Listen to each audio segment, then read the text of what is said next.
Hello and welcome to this episode of the Star Wars Universe Podcast. Today we are wrapping up our coverage of the Book of Boba Fett by covering Episode 7. We're talking about Chekov's Rancor showing up. We're talking about you cannot keep a good Wookiee down. We're talking about a lot of interesting things and a title character who shows up in his own show. Fancy that. All that and more after a commercial break. We have no control over.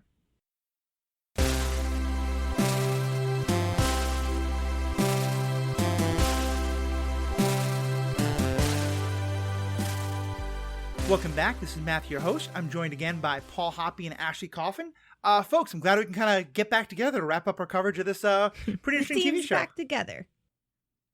Back together again for the finale. Just like in every season of anything Star Wars puts out on Disney+. Yes. Which, by the way, mark your calendars. March 25th. May 25th, we were just announced today, the Obi-Wan TV show will be coming out. So we'll be chatting about who's going to be on that and have a lot of fun I thought you were going to just spit some gospel. You were like, March 25th. I'm like, what is happening? The Gospel of Obi-Wan is still being written, but that is a different topic for a different day. So I haven't had either of you on for a couple of episodes. Before we kind of jump in episode 7, let me just kind of start with, what have you all thought about the show up till now? Well, now that Mando came in, and I don't think we did one with the first Mando coming back episode. And I mean, I can't not love it. I think it does add to the story. And I feel like I remember them saying that this Ahsoka and Mando were all going to kind of tie into each other. So I'm not too surprised by it.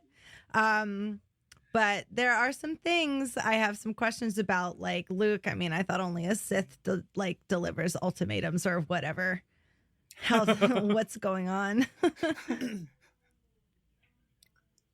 Yeah, I mean, that quote is literally a Jedi making speaking in absolutes, right? Obi-Wan. That's I loved the musical cue at the end of episode 4. I thought it was a little odd that episode 5 was just like Mando season 2.5 episode 1. You know, it was a good episode. It wasn't my favorite, but it was like good. Him mostly. Cutting himself with a lightsaber was the most real thing I've ever seen anyone do in Star Wars. Right. Well, yeah, I enjoyed in this episode too that he like still doesn't really know exactly how to use it. Right. It's like it does take a lot of training and discipline, and you know he's got discipline, but not a lot of training in that regard. Episode 6 felt to me like something that I wanted to really love, but it didn't totally do it for me. Like, I didn't hate it, but it just, it was just kind of like, okay. And it feels to me like they made an interesting choice in the overall season, I think, of not doing this, like, cutting everything up really piecemeal, right? Like, they could have had Mando cut in at other points instead of just doing the whole Mando episode, right? And they could have had the whole training with, you know, Luke training Grogu could have not just been all in one episode. They could have peppered it throughout different episodes. I thought that, I'm going to say we in the past have complained about them jumping back and forth in stories and prefer just a full story. Yeah.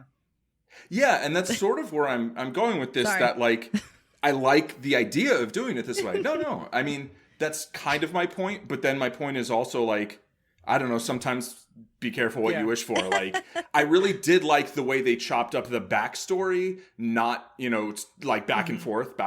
Each episode was kind of half one thing, half another. I think I might have liked if these two episodes, like 5 and 6, were more half Mando and half Boba, as opposed to like all Mando. And then the next one was like maybe 75%. Mando or Grogu, and like 25%. Okay, now we're back on Tatooine for a moment. It's also funny that like the episode with Luke, like they're in Tatooine a little bit, but like Luke's not. You know, it being, you know, a very relevant planet for Luke. So yeah, it didn't quite fire on all cylinders for me, but I overall enjoyed each episode. Like there was no episode that was like, oh, I hate this. It was just kind of like, I was sort of like, I don't know about this rhythm. It's funny because I remember when, actually, you weren't part of the conversations with Paul, when you and I were talking about some of the Defenders shows. Like, sometimes we would have some frustration that, like, okay, why isn't Jessica Jones showing up now? And there's an extent to which I feel like having a story where it's about Boba Fett and then it's about all these people coming together to help Boba Fett on Tatooine. And so going off with Mando in terms of his journey to get there makes sense for that story. And then what I always hear folks saying is, oh, but it's called the Book of Boba Fett, so it should be all about Boba Fett. Do you think we would feel differently if this had been called The Mandalorian, the Book of Boba Fett? Or just Adventures After the Empire, Season 3. Because I feel like a lot of the concern I hear is well, it's Boba Fett's show, so it should be Boba Fett. And to me, that doesn't make any sense. And part of this is also I was not a huge Boba Fett fanboy, so I haven't been waiting 30 years to get every moment with him that I can, and I respect those who are. But I guess to me, if you just ignore the fact that it's called the Book of Boba Fett, it made sense to me to spend that much time. I would have spent less time with Luke and Grogu on that planet, but having Boba Fett not be in 2 episodes, given that, as you said, this is an overall story of all these stories tying together, to me that feels fine. Yeah, especially with how much people were complaining. How dare you complain and cry that the show was slow or you didn't, weren't enjoying it as much. And then when Mando comes, you're like, where's Boba Fett? You're like, well, you can't have, this isn't always Burger King. You can't always have it your way. Pick and choose your lane. I enjoyed all of it as a whole. And I feel like when Mando showed up, it did kind of add to it. And then they had Grogu, and then they had Ahsoka, and then Luke, and I'm just I don't know what to do with myself because I'm super excited about all this stuff, and I'm glad that we got it in this because I didn't think we were going to get it for so long. Yeah, and then they piled Cad Bane into that same episode too. That guy, that guy, I remember from the 3 episodes of Clone Wars I watched. Right. So those tubes in his face are so he can't get choked or force choked, right? Sure, I don't know. I have no recollection of because you only watched 3 episodes and not 180 episodes. Actually, probably the reason why is because I'm guessing some super fan wrote in to you at the MCU cast to be like, "How dare you people not know what Cad Bane's tubes were?" Because Jeff mentioned it for some weird reason or something. I've certainly never heard that idea, but. How dare you? I knew that myself as a person from watching the thing because I thought that was cool. So they mentioned it in the Clone Wars. Okay. Then, I guess. Yeah. Interesting. That would have been a more important time to have something that. And I was like, what a good idea. Now you can't get force choked by anybody in a place where force choking is a thing that is a problem. Definitely. Well, that's all. No, I don't remember that at all, but I totally take your word for it. So that's cool. Yeah. Don't though. Paul, what about you? Do you think people would feel differently, or would you feel differently if the show had a different name? So I think in future series, this is the first time they did this, right? And I think the first time you do it, people don't have an expectation that you're going to do something exactly like that.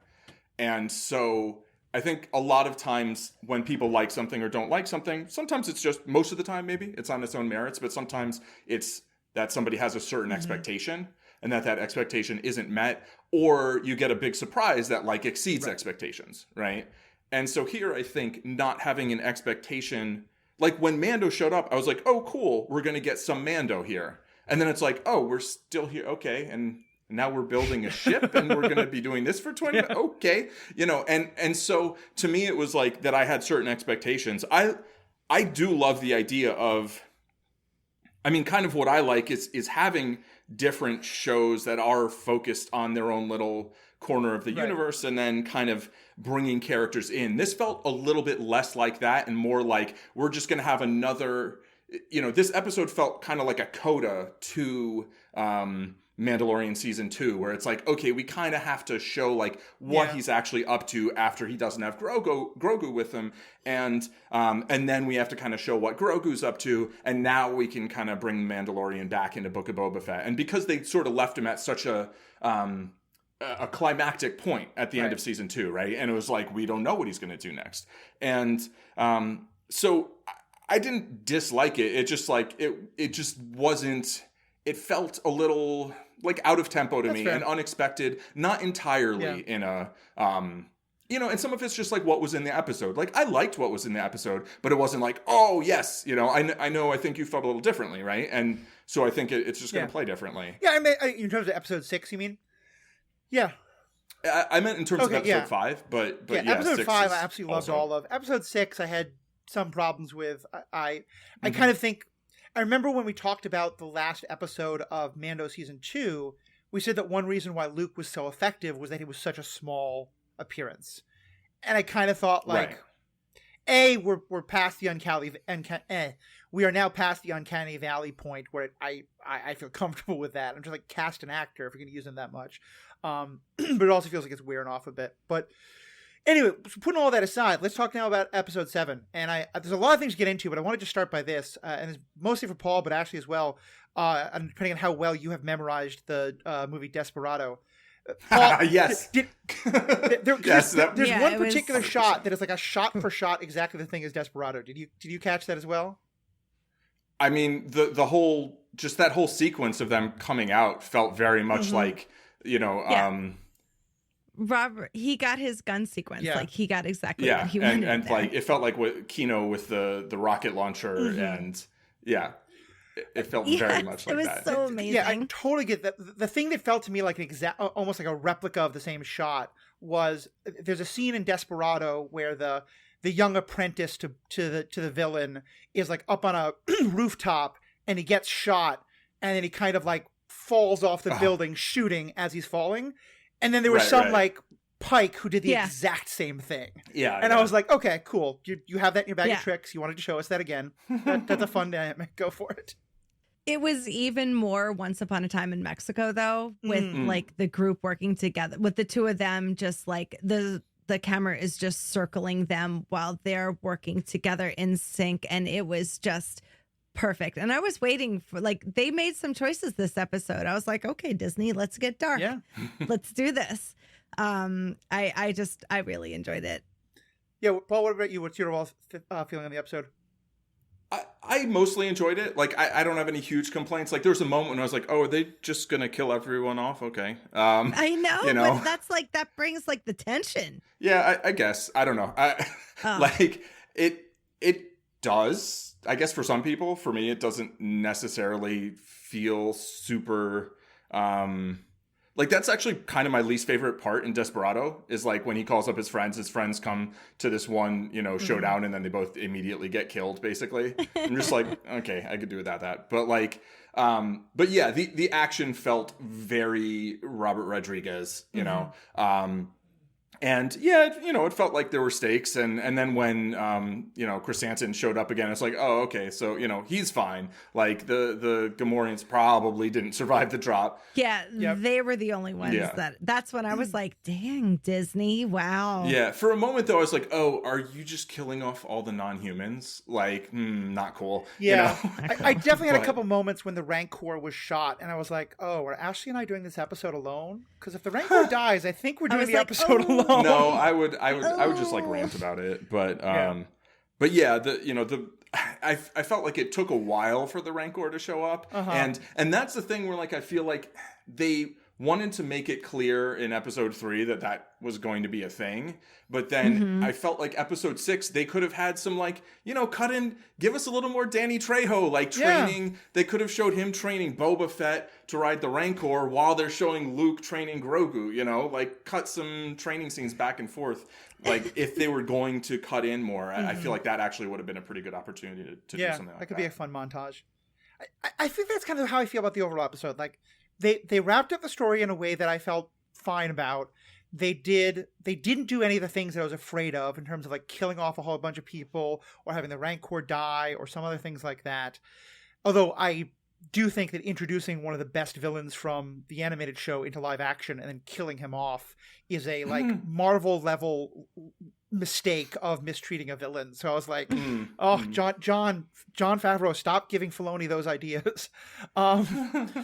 But yeah, like I felt like the first couple episodes set up so much, and then the last episode paid them off. But there was none of the like connecting bits in between. You know, there was like I wanted to see more of the politics on Tatooine. I wanted to see more of, you know, the development of all this stuff, especially because like, so, we kind of went back and forth on this, and I think, Paul, you were right, I was wrong, that the part that felt like Dances with Wolves, like, the writers knew that, and the whole point was to set it up so that, Boba Fett felt like he screwed up because he got these Tuskens killed. And, like, ignoring them for the rest of the story doesn't feel great, but fair enough. But if part of the idea is that he kind of has learned this lesson of, like, I need to be a lot more careful about, like, fighting the battles for people who I don't really fully understand all the details yet, I don't feel like he learned that lesson. No. I kind of loved that him and Fennec were just wildly overconfident. Like, they thought they had all this under control, and they didn't. Right. But, like, there's a moment where he's just talking about how, like, this is my city, and these are my people. I have to protect them. And I was just thinking, who said? Like, a couple of kids on bikes want you to help protect them, but, like, I'm watching your Rancor wreck house throughout the streets, and the spice trade's not good, but I don't know if everyone in town would have said, like, yeah, let's do this. Well, the thing is, like, it felt like the townspeople all just disappeared. Yeah. Which... They were going to get their pitchforks. Right. Like, it's better than when in, like, every DC cartoon ever, like, there's just tons of civilians standing around in the town while there are these like, beasts, but, like, there's, like, an alien invasion, and you're like, don't you want to go somewhere else? So much of that happened during the episode for me when, like, the Wookiee Chrysanthemum was getting shot by the things, and everyone is just watching. Or when the machine was shooting the Rancor, and everyone again is just watching, like, shoot the thing. It doesn't have a force field anymore. What are you all doing? Yeah. I mean, there's some, like, complaints about sort of the action there, right? And not, I don't know, it not feeling totally like a town, but, like, or, like, them not. I don't know. It felt kind of unlived in to me for a while, Yeah. And it had felt very lived in earlier, and then in the end, it feels very lived in again. It's like, oh, okay. I mean, I guess they just all ran away, and, like, that's the smart thing to Everybody do. died in the whorehouse. Right? Yeah, I guess that just got blown up. Like, which that scene actually annoyed me too, because I'm like, it is so frightfully obvious that these pikes are here to blow you up. Like, what are you all doing? Yeah. Like, that's just a pet peeve of mine. But, like, but yeah, to your point, Matthew, like, it did feel like Boba Fett didn't totally learn that lesson, Yeah. And, on the other hand, I mean, he did get buy-in from some people, but it's weird because it's like, yeah, here's this city, and the pikes have been, like, they weren't always there, right? Right. They weren't there, like, in the days of Luke there, as far as we know, right? They're more recently there. Probably after the Empire left, then they're like, oh, well, we can run spice through Tatooine because the Empire's not there, looking for these 2 droids or whatever. But now we can bring our 2 bigger droids. But yeah, it does feel like, I mean, at the end, I think Boba Fett was like, what are we doing here, sort of, right? Yeah. Like, and I kind of wish that the Tuskens had come back into it. I will say that they made a nice point at the end for him to stab Cad Bane with the gaffy stick. Yeah. Well, that's what I was going to say. He had to take everything he learned from then, and that's what caused him to survive that. Yeah, and so, like, he learned as a fighter, right? But, like, maybe he didn't learn, like, maybe don't insert yourself into local politics and then start a war that, like, maybe is going to get a bunch of people killed who weren't asking for said war. Yeah. Yeah, I think I kind of agree with both of you. And on some level, especially, like, there's always that thing where it's like, if the writers know they're doing this, that's cool. If they don't, I have some questions. I mean, one way I think you can walk away from the show feeling is, like, there's been this kind of, like, cult. I don't want to say that. There's been this kind of, like, just the people who love Boba Fett. The joke is often, like, he has, like, 3 minutes of screen time in the entire original trilogy. And then, yes, in the comics and then like, Child Boba, there's some great stuff. And I did like how they paid that off with Cad Bane and his history with Boba. But I think you'd walk away from this being like, actually, Boba Fett is a pretty decent bounty hunter who was able to like figure out Han Solo's plan once, and is a good fighter, and not the best planner and not the best strategist, and just kind of a guy. And like maybe he's not like, you know, the end all be all of BAMFs. And I kind of like that, though I'm sure I'm going to get a whole bunch of angry emails about that. Good. Yeah, I mean, good. You know, more engagement. But like, yeah, what like, how do you feel kind of when you end this show? What's your overall feeling about Boba? For me, I'm glad he killed that guy. What? That's Cad Bane. Like, yeah. You hear that he was this, you know.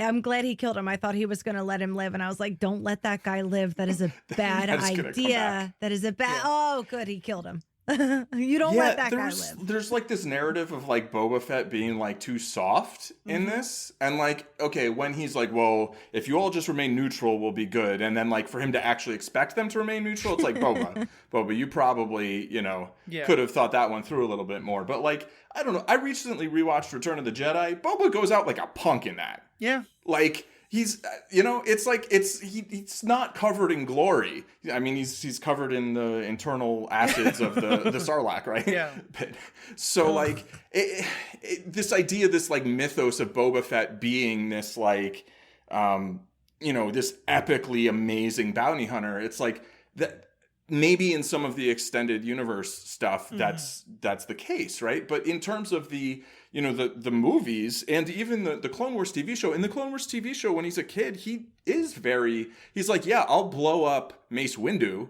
You know, I want to kill that guy. But like, he's like, oh, I don't want to kill these people or these kids that I was hanging out with, right? Yeah. Like, he's not presented as this just totally heartless killer. And so I feel like actually Boba Fett in this like showed some growth, but also was consistent with who he had been before. And like, I don't know, like what show were you watching if you think this guy was super soft all the time? Yeah. Like he just killed the entire biker gang without even talking to any of them, right? He's like, I'm just going to gun all of them down. Here at the end, he runs Cad Bane through. You know, there's some we found out, I mean, the biker gang were not like saints, but like they didn't do the thing. They didn't even do it. Yeah, like so. Like, yeah. And he just killed all of them. Yeah. Like, fine, but like, what? That's soft, you know?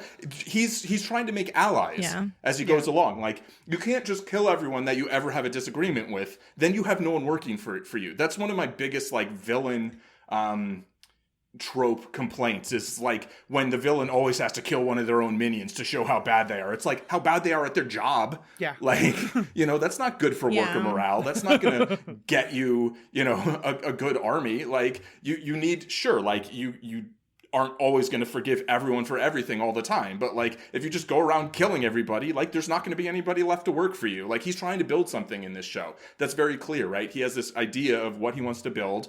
He's not great at it, but like he kills people when they need killing, you know? And speaking of which, you know, Master Assassin felt super, super accurate at the end of the show. Yeah. How he introduced Fennec. Yes. I was like, how did she get into that room? Because she's a master assassin. She's such a beast. Because at first I was like, how is Boba doing this? And then it clicked that it was Fennec, not Boba. And like, again, the Book of Boba Fett, you'd think the final coup de grace against the enemies would be delivered by Boba, but no, it's Fennec. And I love that for her. And for him, because that's one case where he's like, yeah, I'm delegating. Like, right. Because also, again, like last episode, she does all the planning. Like, so much of the strategy is come up by her.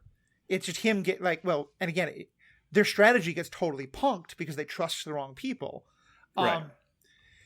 Which even that, I can see a way to make it sense in that if Boba has been this person who has been me against everyone all the time, you know, he has never trusted anyone. And now he's part of this group, the Tuskens, and he learns to trust and he learns to believe in community. And so maybe he hasn't quite found the middle ground yet, you know? Right, so it's like, oh, okay, I didn't trust people enough. I should. Cool, these crime families are saying they'll be neutral. I'll trust them. Yeah. I'll trust everybody. It's a learning experience. Exactly. He overcorrected, and Fennec was there to bring him back, be like, you know, Boba, we really should kill all of these guys who betrayed us. Yeah, okay. Yeah. And even vice versa, when Bane was like, let's have our shootout now. Right. She's like, no. Exactly. No. They don't choose. We do. Yeah, let's be smart, you know, not emotional. definitely. And it at the end, I was a little disappointed that like there was no, not really disappointed, but like that Fennec and Bane never saw each other. That's fair. Because like they did have that great fight in that one thing. She saw one time. him. Oh, they did. She did see him. You're right. Yeah. That they'd never had any. That there wasn't any kind of recognition, sort of that they had actually like one of the better animated fights in in the Bad Star Batch Wars stuff. Yeah. Well, it felt when Boba and him first met, like I knew what little I knew from watching the show that they had met before, but it didn't come off really well in the show when they first met. Not until the end, when they were talking to each other when he was shooting Boba, did it like click for Ken that they knew. He was like, wait a minute, they knew each other? I was like, oh yeah. I mean, they really didn't do it well when they first were having their standoff, like, I used to know you, blah, blah, blah, or anything like that. So for the non-Star Wars lore fan, and it that's was helpful, a little confusing. I think until now, the show has been doing a fairly good job of, when it brings in those things from the lore, it doesn't leave folks who don't know the lore missing something. Whereas here, because the Cad Bane young Boba Fett dynamic was fantastic, and I'm so glad they mentioned it. But they maybe should have done a little more. And I think that's also part of why I'm sad he died. And kind of, to be clear, actually, like I think you're right. In that situation, for the character Mando to not kill him would be a terrible mistake. Boba, thank you. Right. Same armor. Not quite the same, I know. But that little shiny, but like little polish. Because one of the things that happens in his earlier shows is that he always has some like very well thought out escape plan. And so that's how he like can always, because he gets defeated a lot, but he always gets away.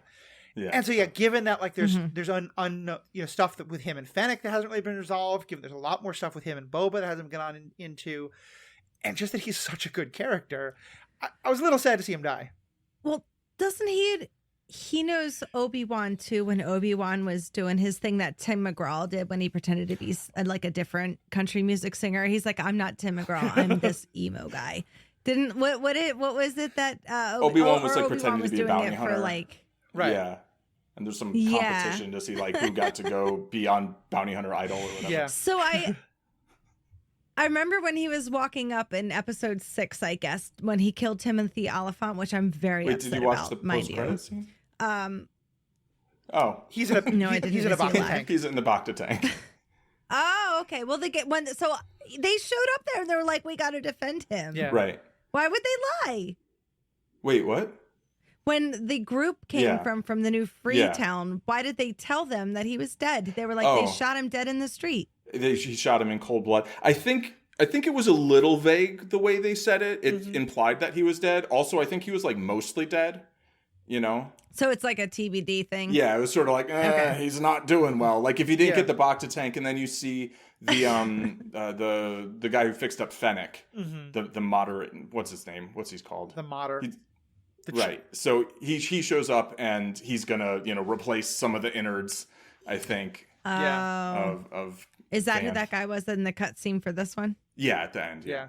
Okay. And it's funny because I kind of had to go back and rewind it because at first I didn't recognize that it was Oliphant, that it was Cobb Vance, because I so badly wanted it to be Cad Bane. And I was like, no, that's not Blue. Who cares? Okay, actually, that's kind of cool who that is. So speaking of Blue, when he was walking up, Ken's like, who's this? I was like, I don't know. He looks like a cowboy. I was like, let me tell you something, though. If he's blue, it's probably bad.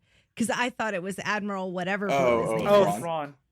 Yeah, and then I was like, but why is he in a cowboy? This is really weird. And then he was blue, so I was like, oh no, he's blue. He's like, who is it? I was like, I don't know. Yeah. He's like, but you said if he was blue, he was bad. I was like, I know that blue means bad at this point in Star Wars. And other than that, I have no other information for you. I think what they're doing is I think they are doing kind of like they're going to have the Ahsoka show. And maybe in the Ahsoka show or maybe something else, like they're kind of eventually going to get to a kind of Defenders type thing where Thrawn is the Thanos or the Sigourney Weaver of this universe, Oof.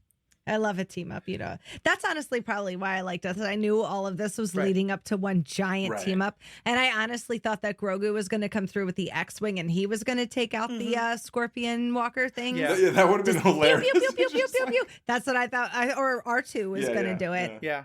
And that didn't happen. I was disappointed. Or, traffic cop, Paul Sun-Young Lee. We're going to get him. That's who I thought it was first. Yeah, that was my first guess. But then there was no one in the cockpit. It was like, oh, that's not him. That's strange. All right, so what else? What other kind of things about the episode that people liked or didn't like? I don't like that Grogu had some ultimatum, but obviously he picked to not take Yoda's lightsaber. And I'm sorry, but I thought Yoda's lightsaber was destroyed. Are we just gonna be like that didn't happen? Kind of been retconned a bit, but there are so many lightsabers that were theoretically destroyed or lost that have now been rescued again. That when was it destroyed in Revenge of the Sith? Was that actually a scene or? The guy the Twi'lek guy who worked for Darth Sidious, I thought was there, with throwing all of the lightsabers into an incinerator or something. Where in Revenge of the Sith? I'm not the one to ask. Okay. No, I think it was the animated something. Yeah, I saw someone reference the fact that we got to see that we saw Yoda's lightsaber be destroyed at some point, but I couldn't tell you exactly when. But I think just all lightsabers have LoJack on them. Like Bespin is an entirely cloud planet that Luke fell into, and yet it was still found somehow. So wait, is it a cloud planet or it's Cloud City? The city's in the clouds, but Bespin is a planet beneath it. From what I've read, and this was from the novelization that may not be canon. Yeah, I mean it's a gas planet, Oh, okay. Oh, interesting. So, which I don't. Yeah, that seems like it would be hard to get that lightsaber back. Yeah, but who knows? Although, didn't it fall into? Did it? It fell and Luke fell, right? But that doesn't mean it fell out of the city. It fall. You see him reach for it and miss it and falls just down into the clouds at the end of Empire. Oh, okay. Before. I think. Okay. Oops. Oh. One little thing that I just really loved, because again, religion stories are what I care about. I really like where Mando is right now in terms of, he's been raised in the Creed, and he's come to realize that maybe the people in the Creed are not the best. Especially because we talked about this a little bit, Ashley, all the things that we learned that maybe he doesn't know, but these folks were connected to some of the really bad people on Mandalore. Right. Yeah. But that he's not doing the and then they threw him out because he took off his helmet and they never even asked him why. It would be very easy for him to just be okay, Boba, I'm with you now. This is cool armor, nothing else. But he's not. He still is a believer. He's still locked into this religion in a way that I really like for his character. And I think we're probably going to keep seeing that evolve over the next couple seasons. And I'm glad for that. I wish that more religious followers would look to him for guidance. Maybe the things you're taught by your leadership are not always true. Yeah. But you can still believe exactly what you believe. Exactly. And nobody can take that away from you. And so, yeah, I really liked the scene with him and Boba where Boba's do you still believe all that? Well, okay, good. And his thing about okay, well, do you want to leave or do you want to die with honor? Cool, we'll die with honor. And he's not being sarcastic there. It's okay, that's a perfectly reasonable choice. I guess. I would disagree with that as a reasonable choice, but It's a choice. It's a choice. Would you choose to abandon him? No, but I would be I'm not going to die. I got a Darksaber. But what if you didn't know how to use it? Yeah, well, I would definitely have spent more time learning to use that Darksaber. That's as soon as I got that thing, I'd be this is what we do now. Yeah, we train with this. Well, I might have said, "Can I go with you, Mr. Jedi?" I got one of these. I might have said, Ahsoka, how about we're just sitting here waiting for Luke. You want to maybe show me some things? Do you have to be force sensitive to be able to use a lightsaber comfortably? So the idea is, as I understand it. And I think they've leaned towards this. They haven't explicitly stated it, but they've kind of if you put together the pieces from all these different things, is that to use a lightsaber to use a lightsaber is incredibly difficult, in part because it it doesn't actually feel like it has any weight to it, but also it's because it's it has not sentience, but there's something there that you need to bond with or control. And if you have the Force, that's the main way to do it. But that Mandalorians, with enough training and enough, willpower and enough just pure hatred of the Jedi, hello dark side, were able to learn how to use it in a way that could make them almost the equals of some Jedi. So I think that's the idea of it, and that it's like it's not just the training; it's also you have to come to the kind of Zen state that's kind of like a Jedi in terms of like being one with the lightsaber. Which sounds like training to me too, but like not just like raw skill. My hand goes here, my foot goes here, kind of training. Right? Yeah, it's mental. But I mean, like willpower, all that kind of training. Yeah. It's more inner. Yeah, which is a part of most martial arts training. Like it's usually not just like here's how my foot goes, here's how my hand goes. Right. You know. I'm just saying that because I think because what he needs to learn how to do is to do something that would kind of replicate the Force. I don't think a Jedi could teach him that because they'd just be like, just use the Force. Well, my counterpoint would be Rebels. But I don't know if you want to go too into it. Oh, yeah, like, no, that's right. Yeah, he does right? train her to use that somewhat. Okay, yeah, so that's fair. Maybe with having Grogu back, he'll have like more of a reason. Maybe, yeah. I did really enjoy Grogu Baggins. In terms, I said that in the last episode. I was like, I think he's making him Mithra. Yes, exactly. And I'm so glad that that's exactly what ended up happening. Exactly. And go ahead. Yeah. Oh, I was just gonna say that like the choice between the lightsaber and the Mando armor, basically, I feel like Luke could potentially be a better sort of Jedi who doesn't necessarily buy into the whole attachment thing in the same way, because Luke literally defeated the Emperor by utilizing his attachment, by playing on that. And I guess Darth Vader failed and then became Anakin because of his attachments. Right. But like Anakin came back to the light side, right? Because of his attachment. Eventually. To Luke. Yeah, eventually. At a fairly How much bad had to happen. Point, though. Right. But it's like, so I feel like Luke really buying into the whole, you can't have any attachments. And then also Ahsoka kind of echoing that herself. That especially I had a problem with.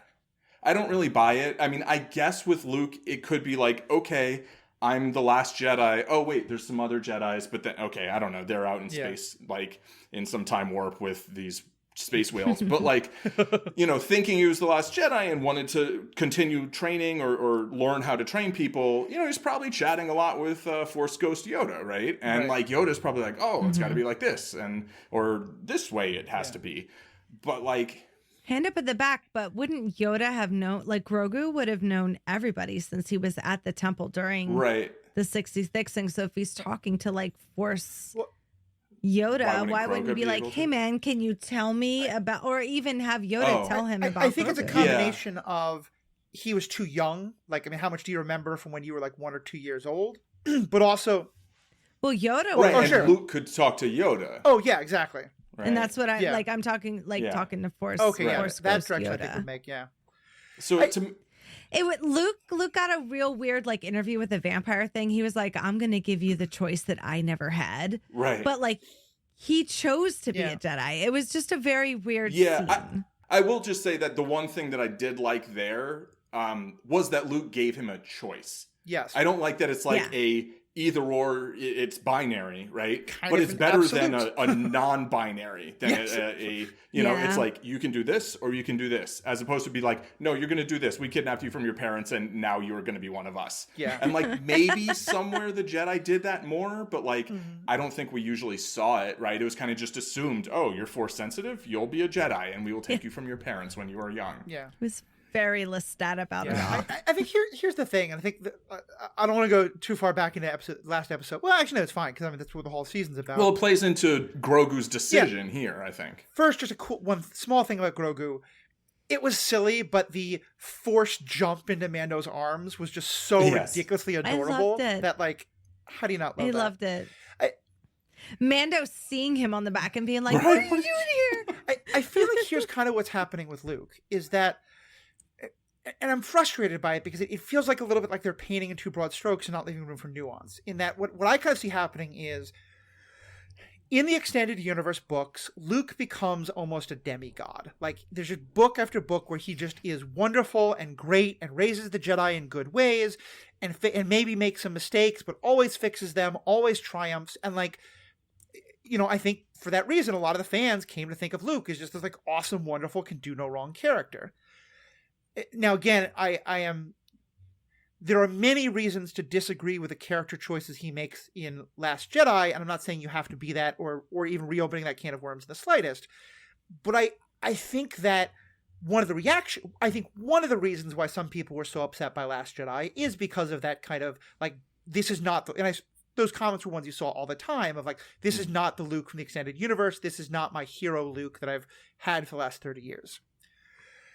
And so on the one hand, like, I would love to get to see, I think, Paul, when you and I were talking about Last Jedi and how we just see it very differently, I think one of the things I was suggesting was, well, what if maybe we'd seen more of Luke, like, not being perfect and, like, having some mistakes he makes. And so on the one hand, you'd think I would like this, but it felt way too extreme. You know, it felt like they were kind of like, all right, not only are we going to punk Boba Fett, but all y'all have way too much of an idea of Luke being super, super, super Luke, so we're going to punk the hell out of him too. And like his whole Jedi school was a failure to begin with, and that didn't work to me. I liked him, and maybe in the Ahsoka show we're gonna get her talking to him and like helping him to learn how to do things better. But I like the idea that we get to a point where Luke doesn't know it all, so that Luke's actions with Kylo Ren can be seen as part of the same arc. But this just felt like him being so locked into that attachment is wrong. It just made no sense to me. This isn't the story you wanted to see that leads into that, basically. Right? It's not the story I want to see, but also I don't think it's a good story. I just think it's like it just feels like a massive overcorrection, you know? Right. Yeah, Sorry. I feel some sort of uneasiness. Mm-hmm. Like I loved the end of season 2 of The Mandalorian. And here I really enjoyed parts of the, you know, the Luke and Grogu training. But like I have this uneasiness of like, if they're actually working back towards the postquels in the sequel series trilogy, like I'm just not here for that. Yeah. And like, as they get closer there, I'm like, at some point I'm going to have to figure out where the exit is, you know? And and I do think that it wouldn't necessarily make me happier, but if they do kind of find a way to tell a story where there's this kind of like evolution to get to that point, I think that's something worth doing, you know? And I mean, that could be a 15-year project. I mean, there's a lot of time that passes between, this is like 5 or 6 years after, right? 9 years after the Battle of Yavin. So Yavin, so like 5 years after the fall of the Death Empire. So, you know, so then there's another 50. I don't know how old Rey is supposed to be, or actually, I guess that's not even, I think it's kind of unclear, right? Like how much time actually passes between the original trilogy and the sequel trilogy. I guess maybe it's like 30 something years, right? It's like it's a longer period of time. So you can tell a lot of story in that time, right?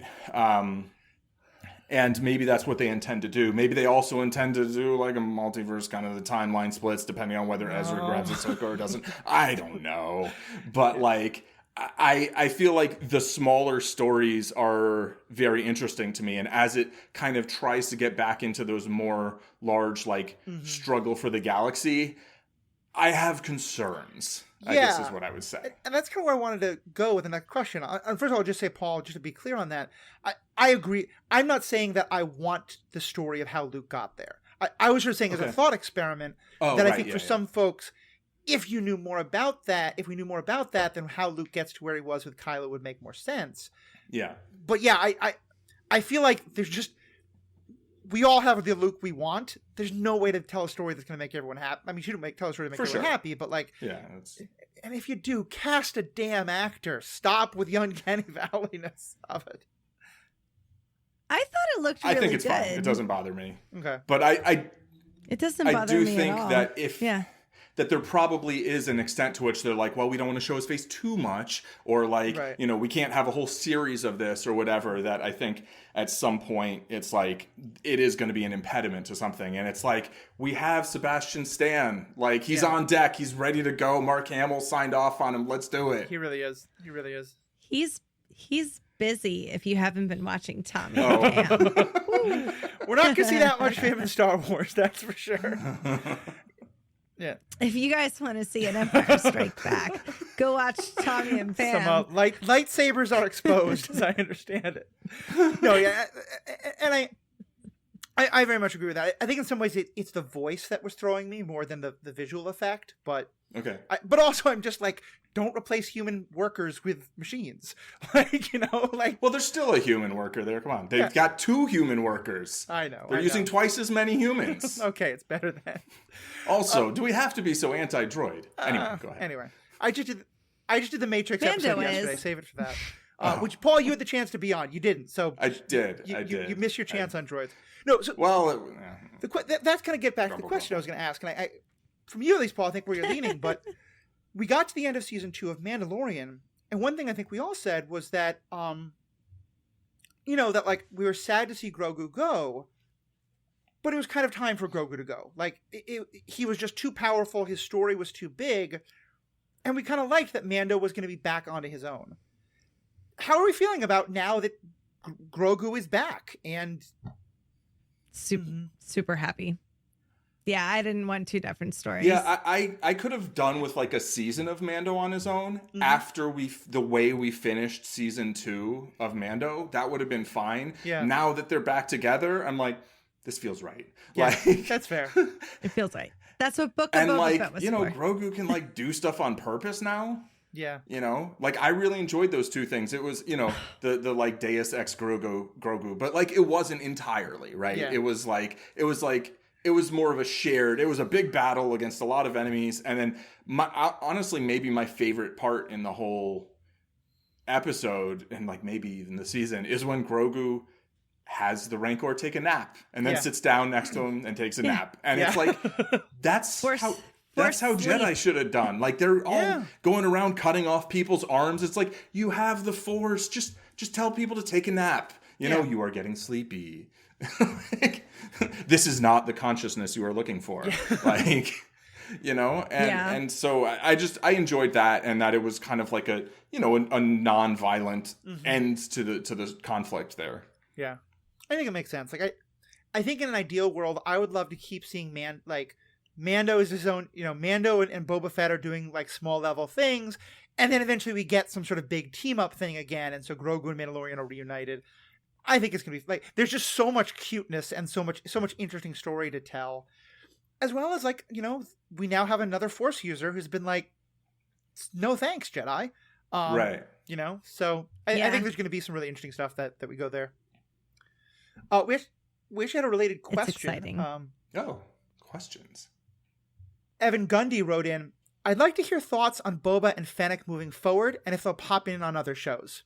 Thanks. Well, thank you, Evan. What do y'all think?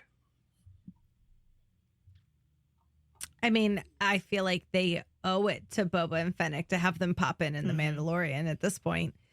But I don't know if it'll be the next season, but I don't know. It depends on where we're going. I think they're definitely going to show up somewhere again at some point, whether it's Mandalorian season 3, probably not in Kenobi, but like maybe in the Ahsoka show. Now I have the itchy and scratchy theme with like the Ahsoka and Grogu show going through my head, which I would watch that. But I mean, I like their relationship with one another. I really enjoyed, I think it was episode 4 when she was like, I'll stick around for a bit, and like here it seems like they've sort of won Tatooine, but they're like, should we stay here? Like, is this what we should be doing? Maybe not. Yeah. Like, I don't think we should go. I don't think they're going to be bounty hunters again, but like, I don't know what they're going to do. Maybe Cobb Vanth is going to be more of a, not a mayor, but like sort of be the new daimyo and Boba and Fennec are going to peace out. I don't know. Like, Boba also is the son of a Mandalorian foundling, right? Like that's Jango's backstory. And, Bo-Katan still wants to take over Mandalore, reclaim Mandalore. I feel like that's going to be a big thing at some point, and it would seem natural if Boba's involved in that. Potentially, it could. It could. So I think that they might show up there again, and I really just enjoy the dynamic of the two of them. Yeah. And am looking forward to seeing it again in the future. if I had watched that cutscene, I would have known that maybe Oliphant was still alive and loved. He's the perfect person to take over Tatooine. Right. That makes perfect sense. Or, whatever. Yeah. Yeah, whatever they're going to call it. Yeah, I think and maybe he'll have some Darth Vader kind of armor. Not literally Darth Vader, but like if he's getting sort of rebuilt, like maybe he'll get rebuilt in a way that's a little more blaster resistant. I don't know. Liz Crossan also wrote in. I hope I'm pronouncing that right. Crossan. Liz Crossan wrote in. Given all the history between the Trandoshans and the Wookiees, I was so happy to get to see Chrysanthemum kick ass of the lizard people. Which I realized someone else had reminded me earlier. We in that episode a while back where Chrysanthemum is like fighting with, he just kind of just gets up and starts beating up the Trandoshans, and you don't really know why. And then they're like, "Look, we'll pay off your bar tab. Just set the guy down." And he's like, "Nah, I'm just gonna rip his arm out instead." There's actually a long history from the Clone Wars shows and some of the books that the Trandoshans basically like hunted Wookiees for sport. And like loved to like, would like kidnap them and take them to these like hunting planets. And like the Trandoshans were very involved in the slave trade of Wookiees. So like, yeah, Wookiees have a like legit beef with Trandoshans. So yeah, I appreciate Liz's comment here about like, yeah, it was kind of like, and at first like when you watch all the Trandoshans just like pile on him, like holding him down, I think it's because they're trying to capture him to like do the slave stuff with him. Oh, okay. So yeah, it was kind of fun just knowing that history to be like, just that scene where he's like just dragging them through the streets as they're trying to hold him down was so good. He has one of my favorite scenes in it when he throws the one and then shoots it in the air. That was a so very good moment. Yeah. But yeah, that's some very good context for that conflict. Yeah.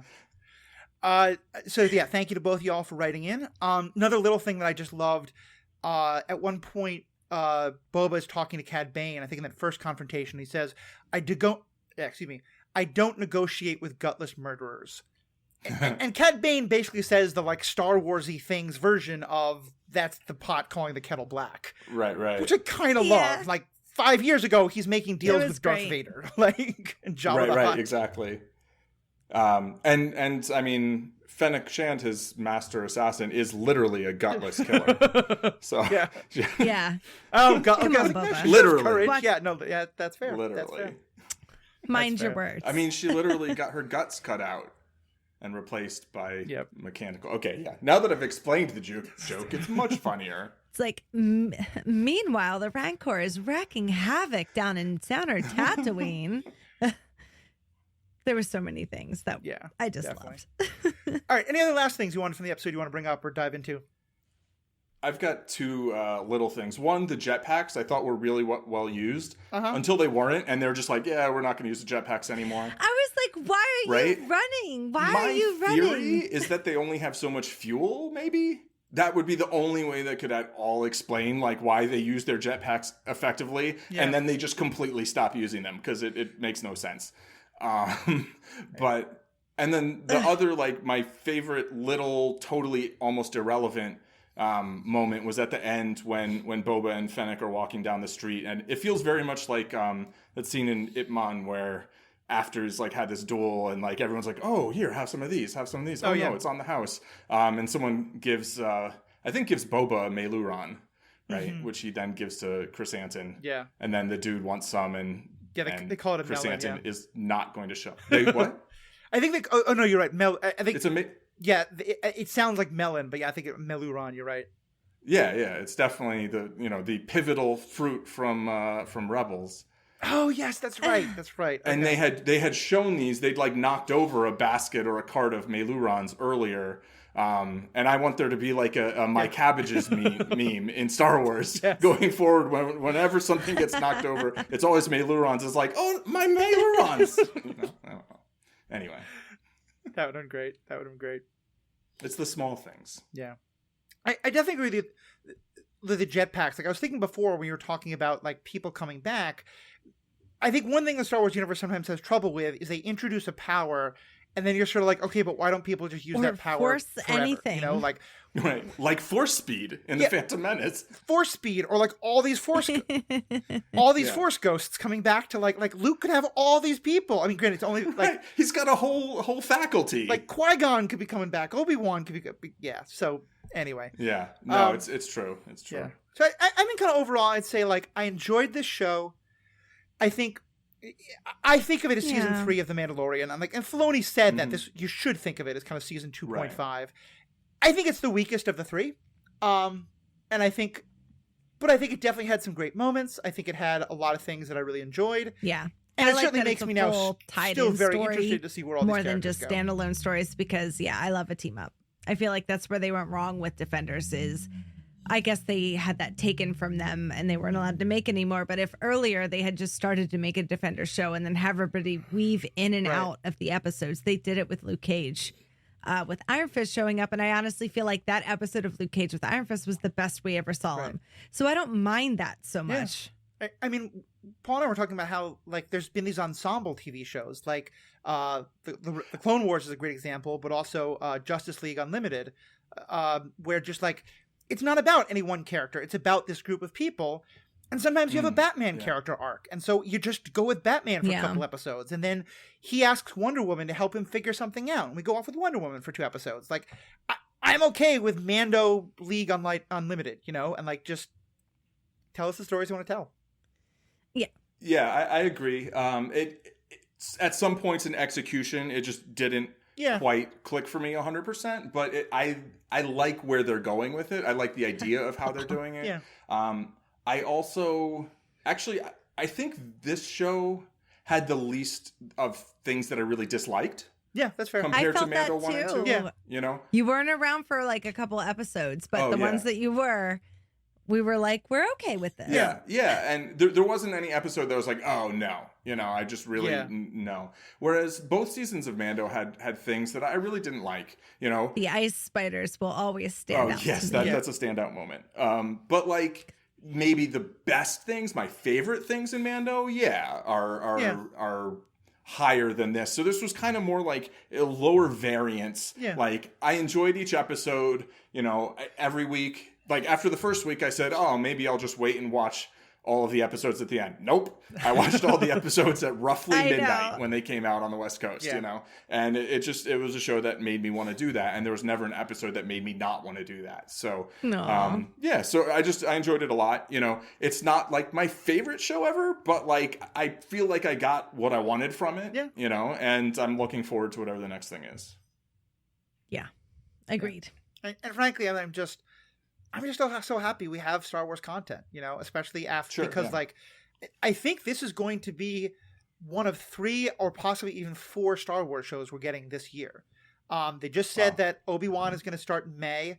I think we're getting quite possibly oh god, I can't remember his name, but the awesome character Andor? from Andor. Yeah, we may be getting Diego. Andor. Or we may be getting Ahsoka, and then we're definitely going to get Mando season 3, I think, at the end of this year. So, just a lot of great content. So, bring it on. We'll be there.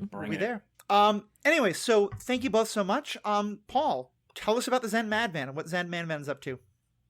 The Zen Madman is still not using the Zen Madman's right arm. Okay. But is not constantly in pain anymore. So that's nice. That's a plus. That's good. And may start actually making more other types of content. I'm playing around with an idea of doing like a series of videos called Poker and Podcasts, or vice versa, and basically just sitting around playing poker while listening to old podcast episodes. So if people think that sounds like a fun idea, and then I'll comment on them and be like, I can't believe I said that back then. Yeah.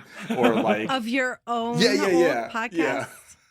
I mean, maybe other people's too. Yeah. If people think that's a terrible idea, I'm also open to hearing that. I like arguing with myself, though. So. Did you see Bo Burnham's last special? It reminds me of the thing where he did a video and then he goes back and another video is of him criticizing the video that he just did and then on and so forth. And it keeps happening. Just make sure it doesn't turn into that. Or make sure it does turn into that. Right? And you make millions. What I want to know is, can you find I'm happy you use the whole episode, or can you find a computer program where you basically like just cut out everything I say except like the last you always go to like the last sentence of what I say, where it's like a question for you or like the end of my point, and then you can just get like all the things Paul said. That could be fun. Ashley, what about you? What have you been up to these days? I am always on the MCU cast. Trivia on Twitch has started back up. That's strandedpanda.com/TV, whatever, on Twitch. We're around. Not too much. Cool. A little quiet. Peacemaker, I guess. Yeah. Blah, blah, blah. I am loving Peacemaker. I'm sad this is over. I'm loving Peacemaker so much more than I thought I would. It is so good. It is just so good. There's so many concerns I had about it in terms of the content and what I like it, and it's just blowing me away. So definitely check out Peacemaker. Please, thank you so much for listening in. We're going to get back to our coverage of Rebels starting next week. We got a couple episodes in the can, so I might put out 2 or 3 episodes in a week or two. But definitely check that out. Check out over on the Pandavision. Ashley's doing a lot of great stuff there, as she mentioned. My episodes with Matt Carroll on what is probably in my top 3 of Star Trek shows. I think my favorite 3 Star Trek shows are Next Generation, DS9, and Orville. And we're covering Orville, so we're doing a lot of great content there. Obviously, a lot of stuff going on in superhero ethics. But mostly, we want to know what you think. What do you think of this season? What do you think of this episode? Do you love it? Do you hate it? Are you sad about where they're going with Boba? Sad about where they're going with Luke? Do you love it? Let us know. If you go to theethicalpanda.com, you'll find all our contact information. Find us on Twitter, Facebook. Just send me an email, whatever makes sense for you. I've met myself, Paul, Ashley. Thank you all so much for listening in, and have a great day. Bye. My Belourons!